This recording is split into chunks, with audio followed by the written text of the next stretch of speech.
I'm also interested. This is going to be another off the wall question, but I'm sure you have no problem with that.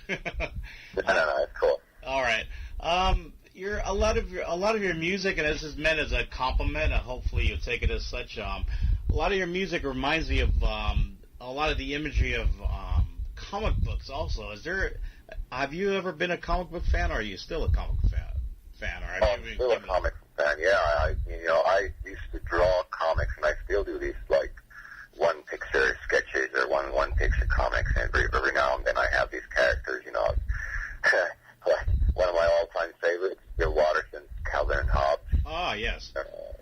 He's really cool. So, and so I do this sort of same kind of funny things, sometimes funny drawings and that stuff. So yeah, definitely comic books and graffiti art and all that's really close to heart. Well, fantastic. You have any favorite artists? Speaking of Calvin Hobbes, besides him, any favorite contemporary, even past artists?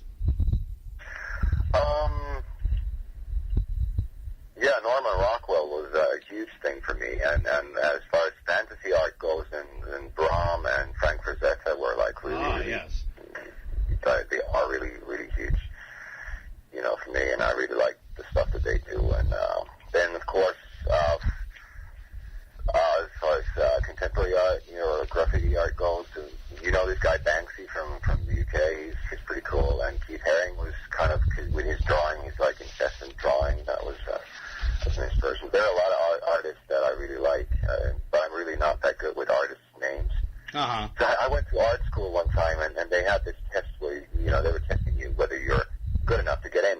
And, and they were asking about my art history knowledge. And I knew all the paintings, but I had no idea who ever painted them, So, and when they did it the other way around, they gave you the names and told you to name some of their work. I couldn't do it, But I know the work, but I just don't know the names. But when it comes to people and faces, otherwise, I usually remember all the faces and all the people and all their phone numbers, which is kind of weird. Oh, wow. That is pretty interesting. Wow. Yeah. So you might have an affinity for numbers then. I don't know. I hated math when I was school, but maybe that's just because no one ever taught me, Because I moved from one school to another, and this other school, I was in the 4th grade, and this other school, they were ahead of me, and I didn't know what they were doing. Uh-huh. Nobody ever sort of bothered to teach me. So at some point I just gave it up, and just passed my classes with, bad grades, but I always passed, but most of my time went through drawing. Oh,